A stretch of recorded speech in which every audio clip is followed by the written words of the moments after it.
unidentified flying objects.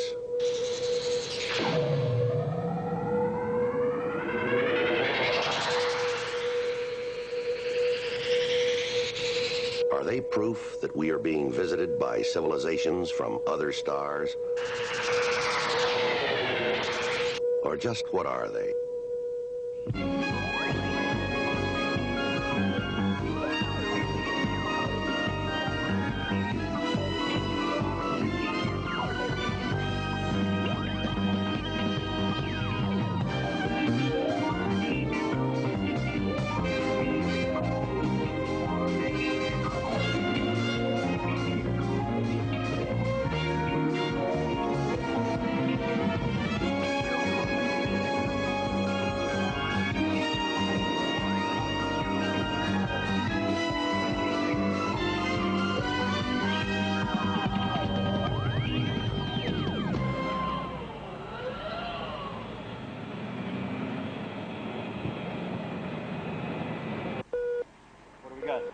Not much. A flock of geese and a cargo plane making its weekly run. Well, I'm going off duty. Take over for me, will you? Sure thing, Lieutenant.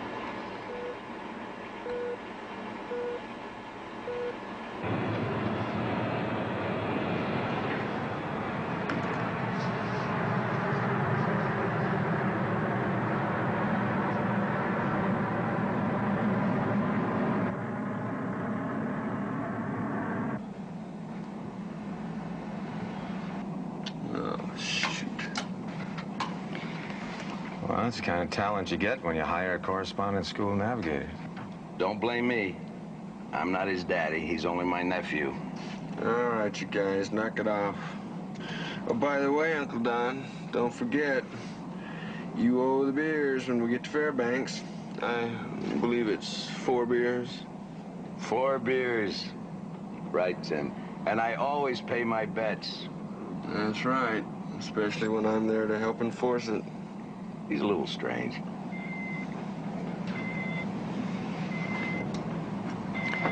Don? Yeah? Scope's painting traffic bearing 310 degrees. Another plane? Out here? I make it about 10 miles. Closing. Should be dead ahead. Don't see a thing. Well, we're in a double inversion situation. Could simply be a phantom radar return. Yeah? Well, what do you call that? You see it?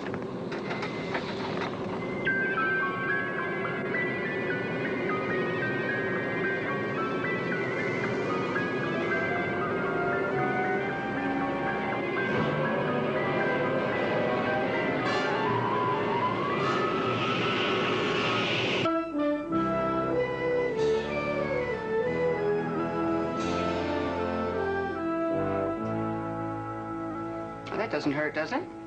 No, ma'am. Looks like you ran your arm into a jet engine. Not exactly. Fixing your car, then?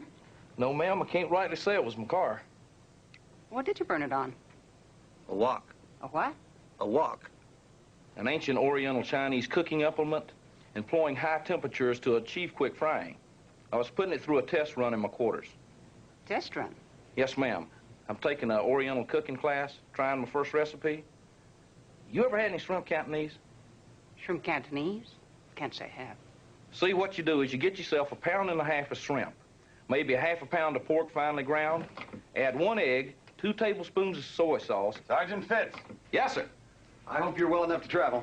I'm fine, sir. Major, do you anticipate any further medical difficulties with this patient? No. I would keep him out of the kitchen.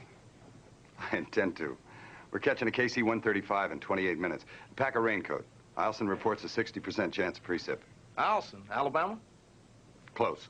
Alaska. Alaska? Can they send us there? Unless they seceded.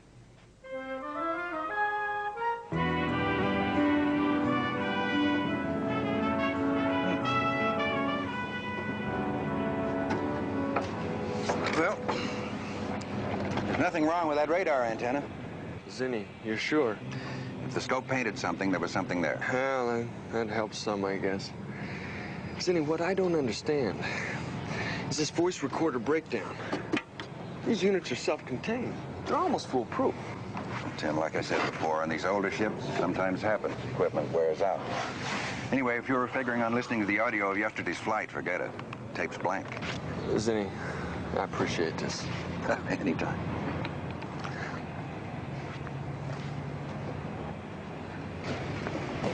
Hi.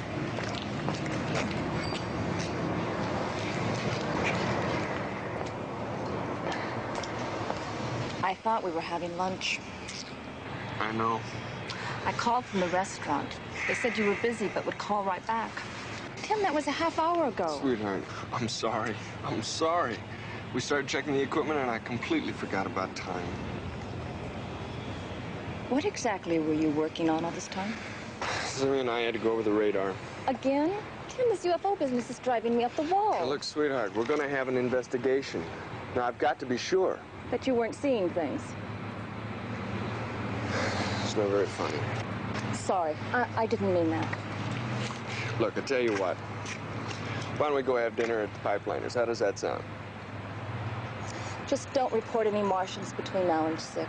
Oh, you're a laughing minute today.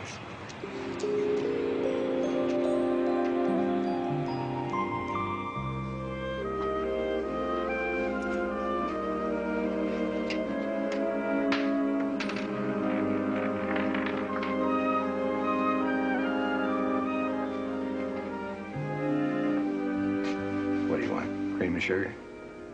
No, thanks. Tim's taking that plane apart. So what?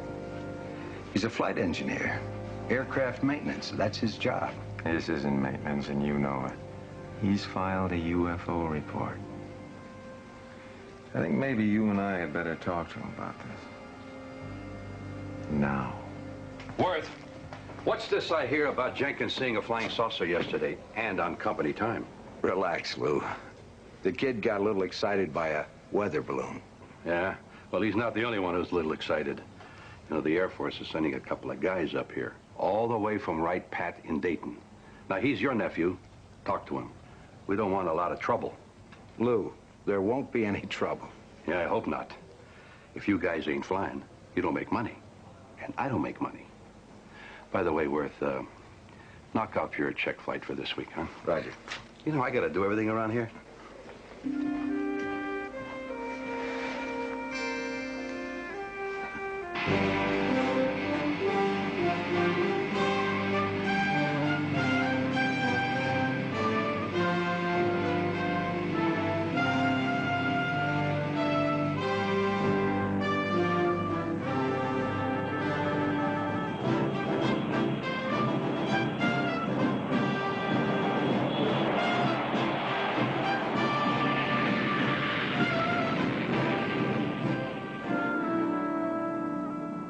Excuse me, gentlemen. Aircraft commander wanted you to know that we're running a little late. Problems? No, sir, no problems. Just a short side trip. SAC command post has ordered us to refuel a B-52 that's on a mission to the polar region. As soon as we fill her up, she'll be on her way. You'll have to strap your chutes on during refueling. It's routine procedure. You the boom operator? Right. Sergeant Billy Hansen at your service. Well, I've got a customer waiting, so you're welcome to watch the show over my shoulder if you want.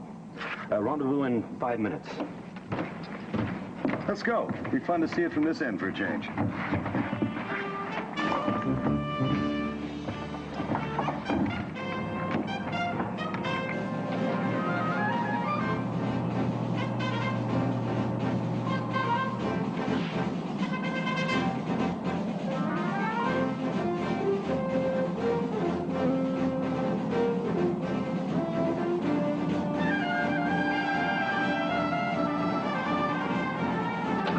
Bravo 14. This is Petrol 1, over.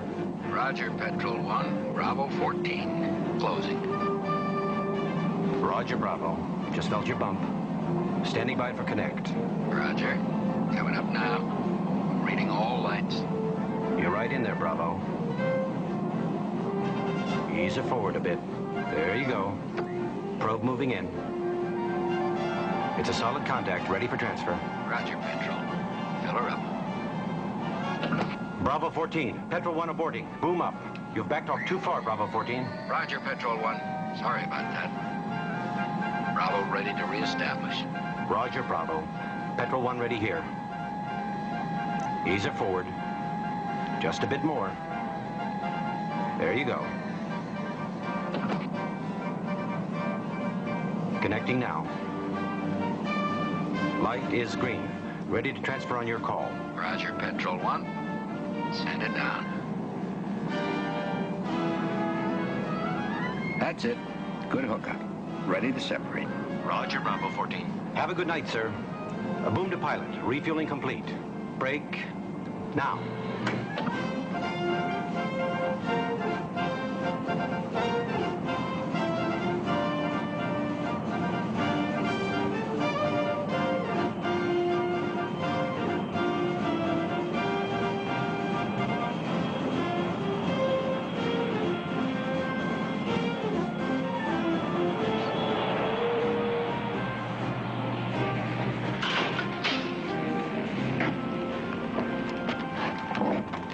That was some show. Routine, Sergeant, just routine. Sergeant, how much fuel to transfer? Shade over 60,000 pounds, sir. It's over 9,000 gallons. Wow. Did he have a credit card? No, he's a good customer. We trust him. We'll bill him at the end of the month. He would have saved 5 cents a gallon if he had served himself.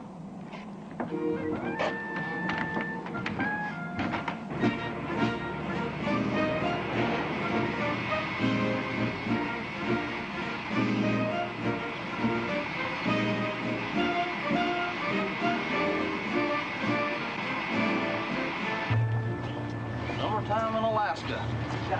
Wonder if we see any moose around. Moose? Since when have you been interested in moose? Well, they're not too prevalent back in 6 Mile, South Carolina. They might try Mount McKinley National Park. They got a nice selection.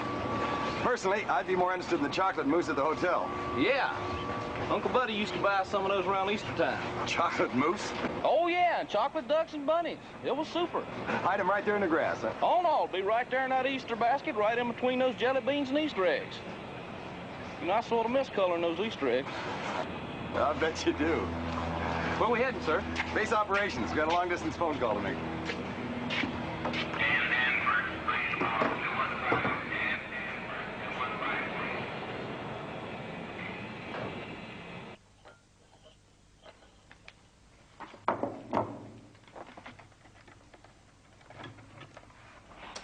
All right, Lieutenant, we're ready on this end to record your statement. No sweat, sir. Fire away. Lieutenant, in your Twix, you stated that the Alaska Air Cargo Company flew over your station just prior to the sighting. Could you explain that more fully? Sure. You see, that's a regular flight. They pass over our station once a week. It was about 0200 hours. I was coming off duty, stepped outside for some air.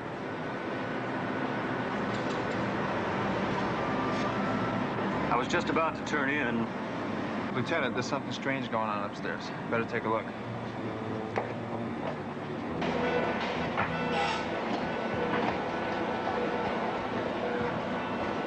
It started a minute ago. We were tracking flight 903. Suddenly, the second target popped onto the screen out of nowhere. It's been closing with the jet ever since. You got a height finder reading? Only on the cargo plane. What? We're painting the jet at 35,000, but the second object doesn't register. That's odd. Azimuth scope does read it, but weak. This is Alaska Air Cargo Company, flight 903. White Pass, do you read? Roger, 903. White Pass here. We have you 5 square. White Pass, we have a UFO flying formation with us. Can you confirm that? Stand by, 903. Patch me in. Yes, sir. Start the radar sequencing camera. Flight 903, this is Lieutenant Higbee, USAF. Who am I talking to? Jenkins, Alaska Air. Jenkins, we confirm the second object. What do you see out there? It's round. No, a disc. Very bright. Gold with something like diamonds all over it. It's off our nose at 11 o'clock. Can't shake it. It moves in fast on us and then flies away. Say again? I said we can't shake it. Wait a minute. Good Lord, it's gonna hit us. 903, come in. 903, what is your status? 903, come in. He's off the air.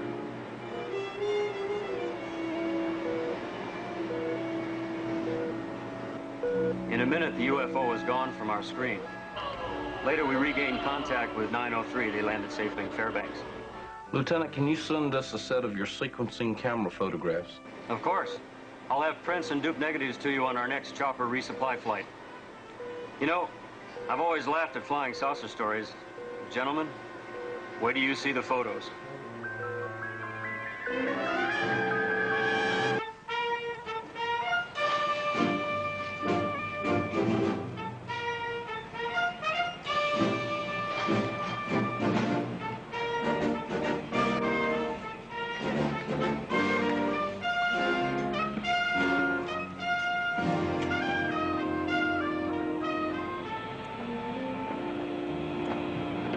Okay, you passed the company check flight. Good. I'll have Perino file this. Thanks, Mac. You're welcome. Project Blue Book? Right. Captain Ben Ryan, Foreign Technology Division. Tim Jenkins. Sergeant Harry Fitz, how are you? Nice to meet you, Sergeant. Hey, you guys? They're here. Don, I want you to meet Captain Ryan. Hi. Sergeant Fitz. Sergeant? Don Captain. Ward. How do you do? Richard How do you do? McLean. Sergeant. We'd like to ask all of you gentlemen a few questions about Mr. Jenkins' UFO report. And I have about 100 questions for you. Why don't we go into the hangar office? Coming? Well, I'm still a bit overwhelmed by all this government manpower. Lieutenant Colonel Worth? Please. I've been retired from the Air Force 5 years. Nobody calls me Colonel around here. If it's not convenient now. I'm always willing to cooperate with the Air Force. But as a matter of fact, Captain, I am busy. That makes two of us. Paperwork. I'm sure you two guys know about that. Yes, sir. Perhaps this evening will be better. Well, that's a good idea. Why don't we meet at my place, say 7 o'clock? That'll be fine. That's 1015 Caribou Lane, Sergeant. See you then.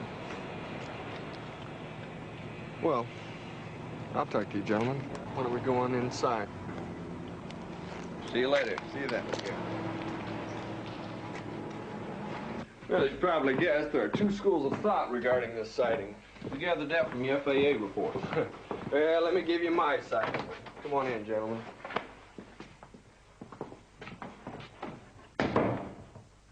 Well, it started out as a routine flight.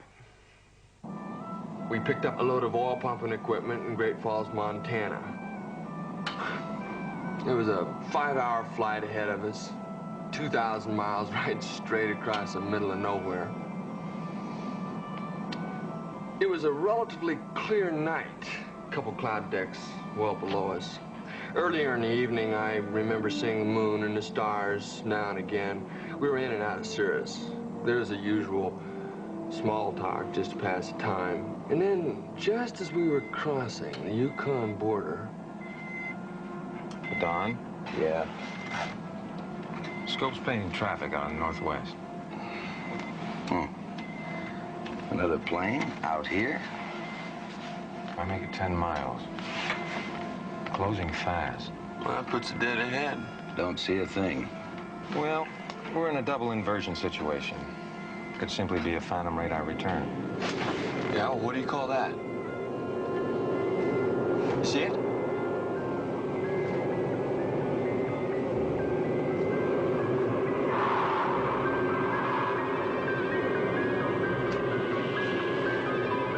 What is it? How the hell do I know?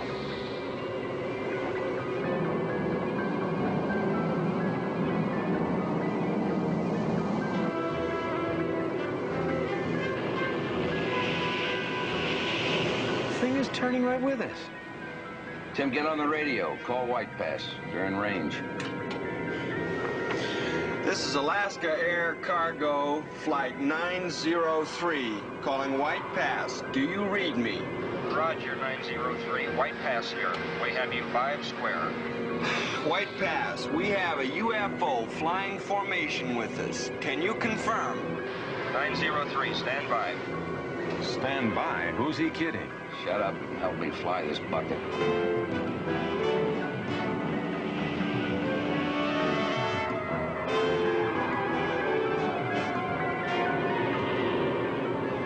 That thing is staying right with us.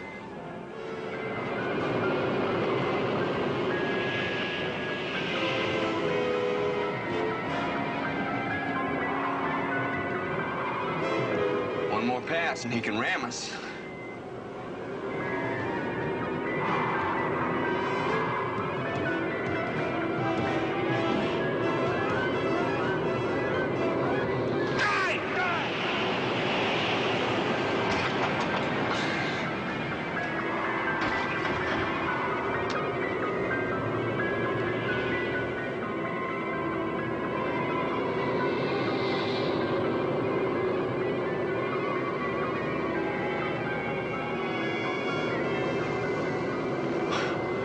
we do now? Don't ask me. We can't outfly it. Look.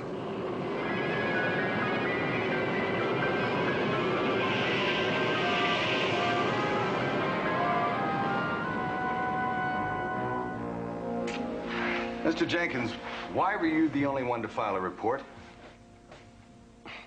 I was the only one who wanted to hassle it, I guess. You see, when we got back into Fairbanks, we got into a bit of an argument. What are you so afraid of? It's a very simple problem. All you do is pick up the phone, call FAA, and they do the rest. Tim, look at the consequences. Okay, we tell the world we saw a UFO. Tomorrow morning, it'll be in the funny pages from Fairbanks to Anchorage. TV reporters will be chuckling about it in prime time. We wade through red tape and flying saucer nuts for the next month, the next year. Uncle Don, that's not... Forget it. I have. Don, he was flying planes before you were born. He knows what he's talking about. Think it over. Well, your uncle's attitude isn't that unusual. In some ways, it's very typical. Typical or not, it just kept bugging me. I mean, I couldn't eat, I couldn't sleep. My wife was constantly upset. So, I finally turned in a report myself. At least you got the cockpit voice recorder to back you up. I'm afraid I don't. Why? Where is it? It's blank. Blank. There's not a sound on it. I guess it's my word against theirs, huh? Maybe not. We're expecting radar photographs from White Pass radar station. They should tell us a great deal, one way or the other. Oh, I hope so. Here's our phone number at Eielson. You call us anytime you want to talk. All right. Thank you. I will. Captain, let me ask you a question. Have you ever seen a UFO? Once, a long time ago. Yeah. Did you ever find out what it was? No, never did. Great.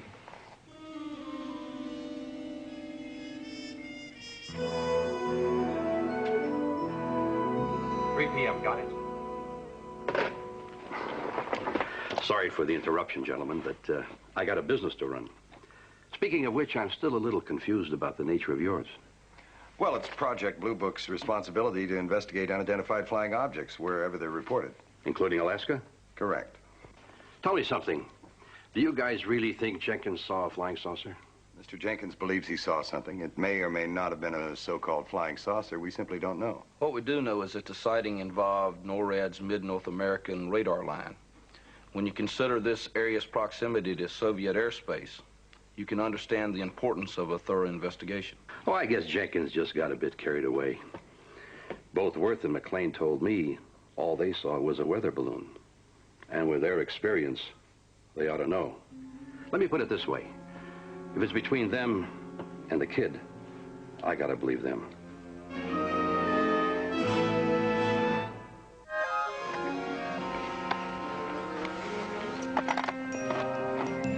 Don, how are things? Well, things are, well, you know, Carol. Hey, this is nice. We're always glad to have you. Being with you folks helps a lot. Have you, heard from Michelle lately? A letter last week. Must be, hard being alone after all these years. Sure is. What can you do? Just wasn't working out. Oh, look out! Hey, Doug. Hey, feel like a game? Come on. If I can do this, you can too. Well, you think I should? Go! I better go before I'm decapitated or something. All right. I guess we'll have to show you how All it's yours, done. pal. Thank you, Mac. All right, let's have it, Doug.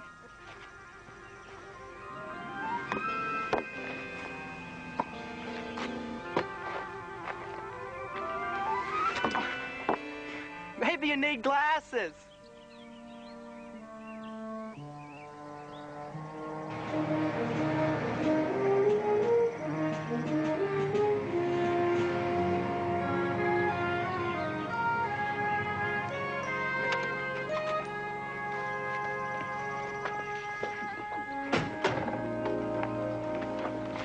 Hello. Evening. Well, you're just in time. It's a shame you came all this distance for nothing. Are you the flying saucer guys? You might say that. Captain Ryan, Sergeant Fitz, may I present my wife, Carol? Carol? How do you and do? my son, Doug. How do you do, How are Doug? you? I think we can talk right over here, if you mind. Fine. Would you two care for some cold iced tea? Oh, it's been a long day. Thank you. Much obliged, ma'am. Well, I'll leave you to it. If the tape recorder bothers you, sir. No, it doesn't bother me. Mr. Worth, I can assure you these tapes are strictly for Blue Book use. I'm sure you're very conscientious, Captain. Well, you came to ask some questions about the other night. Please ask. As you know, we talked to Mr. Jenkins this afternoon. He gave us his description of the UFO sighting. We'd appreciate your version of the incident. Don, would you like the honors? All right. But there isn't really much to tell. We were on our weekly flight to the lower 48. Weather conditions were pretty fair. Visibility slightly impaired by cirrus. 50-knot quartering headwind.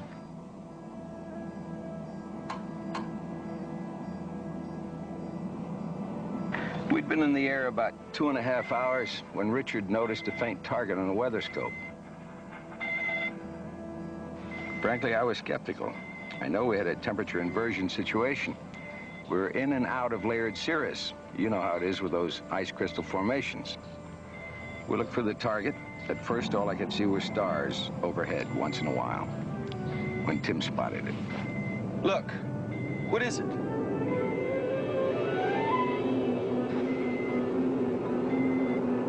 I don't know. Whatever it is, it's hardly moving.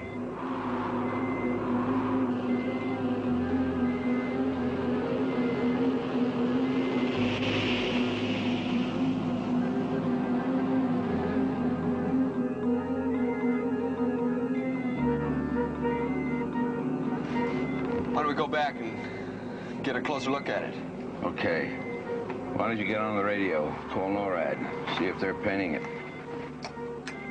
I have to admit we were all curious. I put the ship into a turn. As we moved toward it, we were excited, especially Tim. By the time he made radio contact with White Pass, he was pretty worked up, and I guess you'd have to say he exaggerated things, because when we closed with the object, it became obvious what it was. A weather balloon.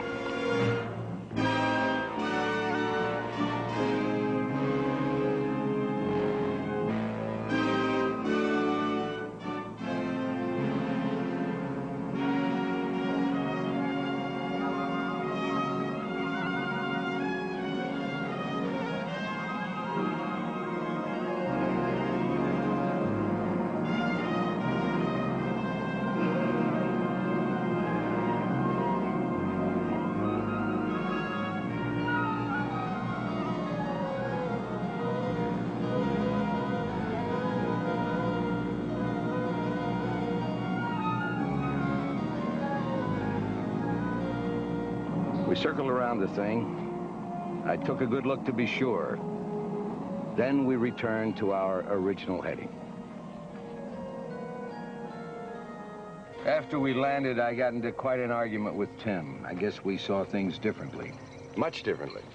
According to his story, you were actually chased by an object that was maneuvering in a controlled manner. Thank you. Let's fly. Gentlemen, I've had 35 years of flying experience, 29 of them in the U.S. Air Force. I have yet to see a weather balloon maneuver in a controlled manner. Mr. McLean, do you agree with Mr. Worth's version of the incident? Yes, I do. Which is why neither one of us filed a UFO report. Look, Tim is a nice guy, but he's a little green. I can understand how he might sincerely believe that he saw, well, something. But believe me, what we saw was a garden variety weather balloon. That's all. I see. What about the NORAD radar return? Any thoughts about that? Well, don't forget we had a severe double inversion, severe enough to distort NORAD's radar image of the balloon and our plane. It's quite possible. Captain, I think you're wasting your time on this one. Mr. Worth, if I thought it were a waste of time, we wouldn't be here.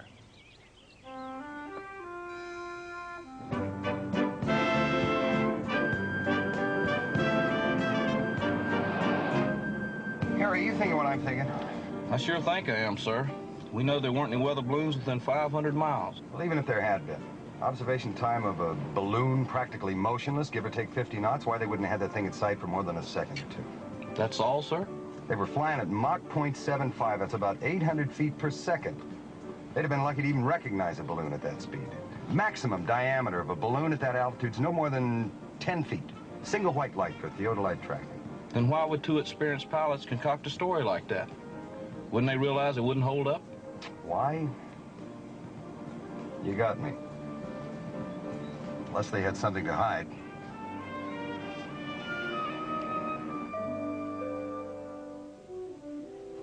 I get it.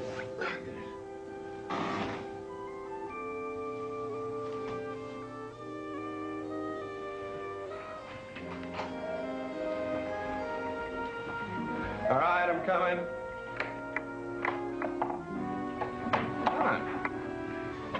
Tim, mind if I talk to you?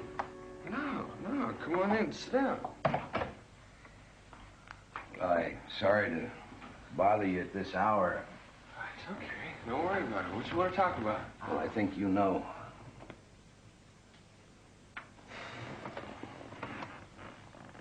Yeah.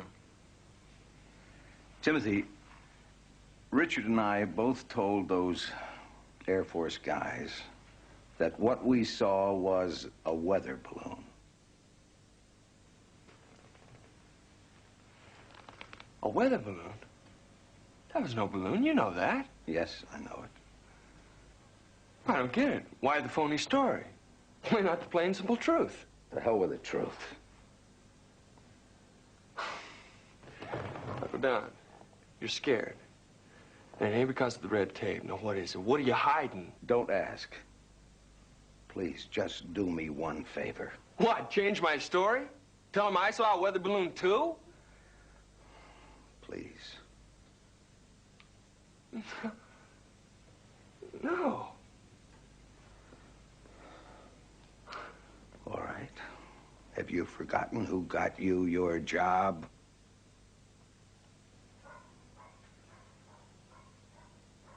Don. Why? Why? It's simple. I can't see anymore. I'm half blind. My depth perception is shot. I mean, so what if I can't catch a ball? So what if I drop dimes into thin air? I know how to fly a plane. My safety record is perfect. 15,000 hours in the air, and now some jerk air regulation says I gotta quit. Well, I'm not going to. Flying is all I know. It's the only thing I have. Timothy, you've got to help me. Those Blue Book guys are asking a lot of questions. They are bound to find out about me. So that's why the cockpit recording was blank. You erased it, didn't you? Because I had to. Uncle Don, why didn't you trust me? I mean, why didn't you come to me in the I very never beginning? dreamed it would get this far. Now the whole ball of wax is on the line. Timothy, I'm desperate. No! I mean... All right. Okay. I'll do what you want me to do. Thank you, Timothy.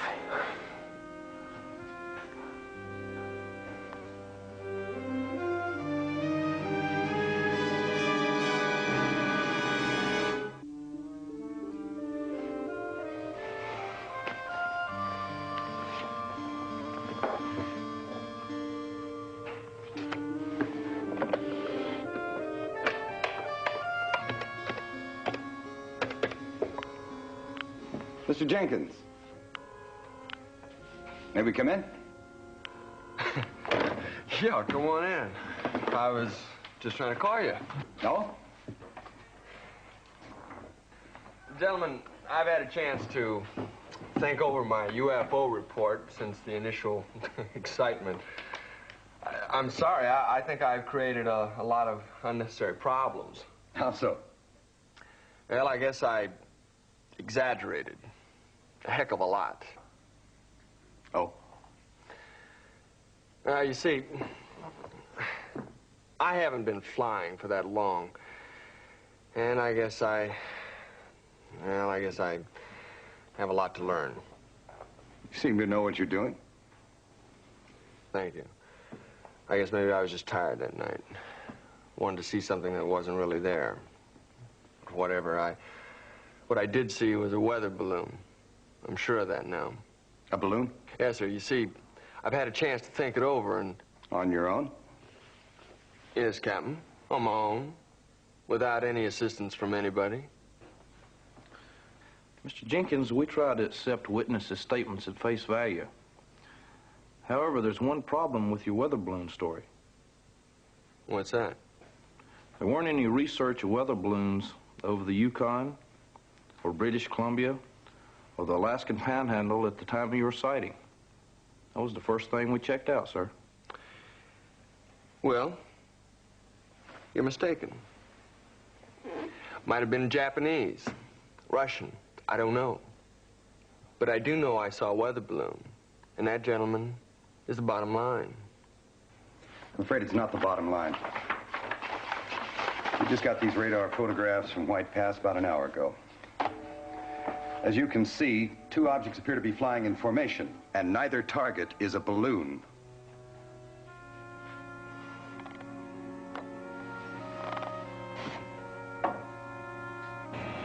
It just doesn't track.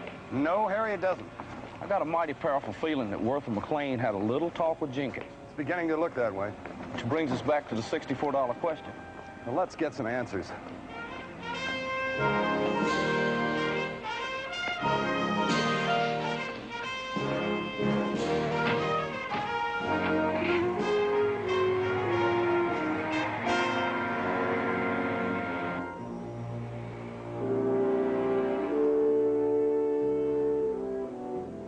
Now, I'm cleared with the FAA to release certain medical information to Blue Book.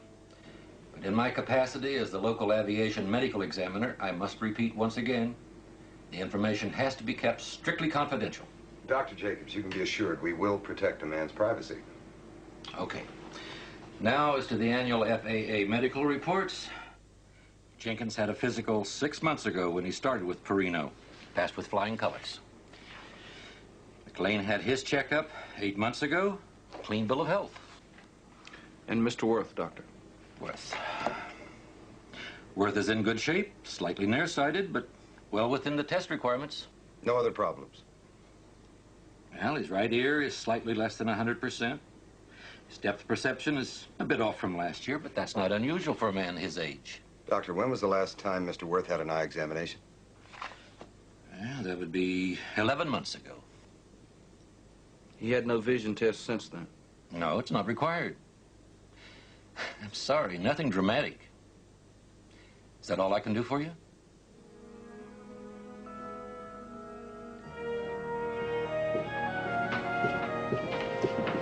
McLean, may we talk to you for a minute? Sure. But you better make it fast. We're taking off for Seattle in a half hour. This won't take long.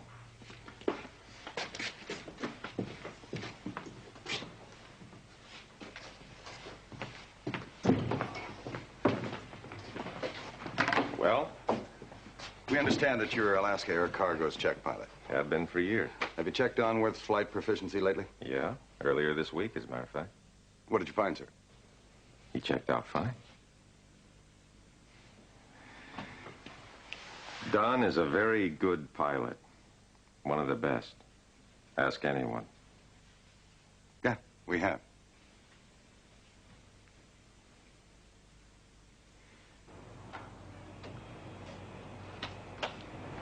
Well, you ready for a pre-flight check? As soon as the plane gets here. Timothy, thank you for this morning. Forget it. You saved a drowning man. No, Uncle Don, I have a feeling you're still in deep water. Good afternoon. Hi.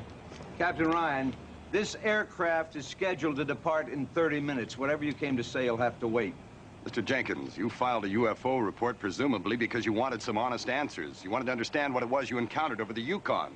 You wanted us to get at the truth. Haven't you? That's for you to decide. Now, we can't prove you did not see a weather balloon that night. If you want to maintain that you did, then we'll leave it at that. What we can prove is that this case involves a serious matter of air safety. Captain, if you've got an accusation to make it. Mr. Worth, it's our opinion that you're not qualified to pilot this aircraft. I don't have to take this garbage from you two. What gives you the right to pry into civilian affairs? Absolutely nothing, unless someone specifically requested. Mr. Jenkins did request an investigation. Now, we can't turn that off just because we uncover something you don't like. What's that supposed to mean? I think you know. We can't force you to have your eyes examined. It's out of our jurisdiction. But I'd bet a month's pay you've got depth perception problems. Problems serious enough to jeopardize the lives of your entire crew. Well, you're entitled to your opinion.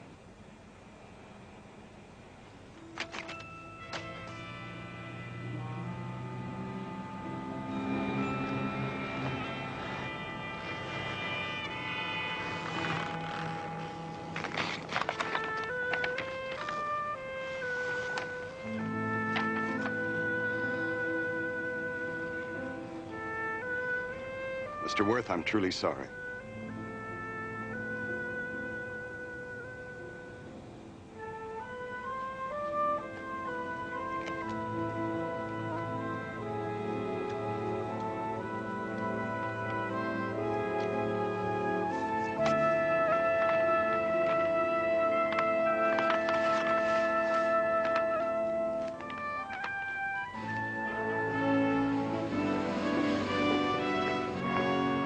Captain, you figure we'll ever really know what those folks saw that night? Not until they get their story straight. I don't think that's about to happen. I know one thing. One of these days, Don Worth's going to drive his landing gear through the wings or flare for a landing 200 feet too high. Being grounded after a lifetime of flying, it's going to be tough to live with. Comes to the territory. Question is, can Worth accept it? You know, all this makes me wonder how I'll feel when it's my turn to quit. Will I ever do what Worth's doing?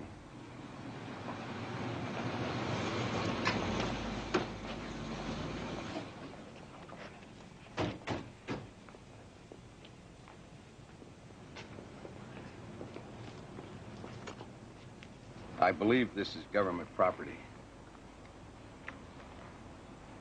Thank you.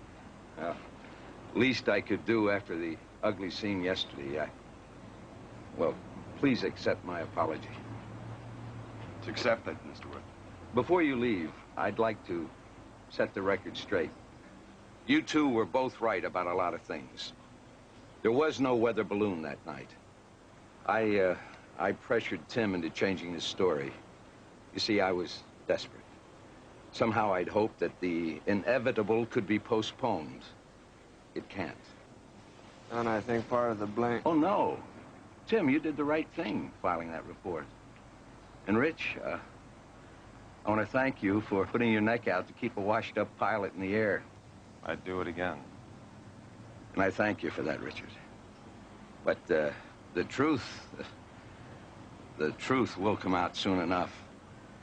I guess you can't fool aviation doctors forever. What really did happen that night? Just the way Tim told you, down to the last detail. I'll never forget it. We may have some answers for you. Mr. Jenkins said he'd observed the moon earlier in the flight. Sergeant Fitz and I did some checking. We discovered that meteorological conditions were exactly right for the formation of a paraselene or moondog. Isn't that some kind of mirage? Yes, sir, a mirage of the moon, formed by reflections on ice crystals. Such crystals were present in the cirrus clouds at 35,000 feet, your altitude at the time. See, each cloud acted as a giant mirror, reflecting an image of the moon into your cockpit. When you turned, the mirage appeared to turn with you. Now, the density of each layer of cirrus was different, so the apparent position of the object changed. Now, when a cloud increased in size, the object appeared to move closer, but really stayed at the same distance from the aircraft and in the same relative position. Now, the illusion would have been especially convincing because you all experienced autokinesis, quite common under these circumstances. The moon would have been just out of sight of the cockpit. All right, say we did see a moondog. How do you explain the radar? Anomalous propagation. Freak radar return. It's true a NORAD station did paint two radar images at the same time on their azimuth scope. However, the station observed only one object on its height finder, your plane. Remember, you're flying in a temperature inversion situation. Even a flock of geese at a much lower altitude could have been transformed into an electronic UFO. And NORAD tells us that subsequent photo studies indicate the two targets were several miles apart, not several hundred feet. Wow. It all sounds very impressive. Makes sense. But I know what I saw, and I didn't see a mirage. Shot down by a flying saucer. What a way to end a career. I think maybe you were lucky. Yes, sir.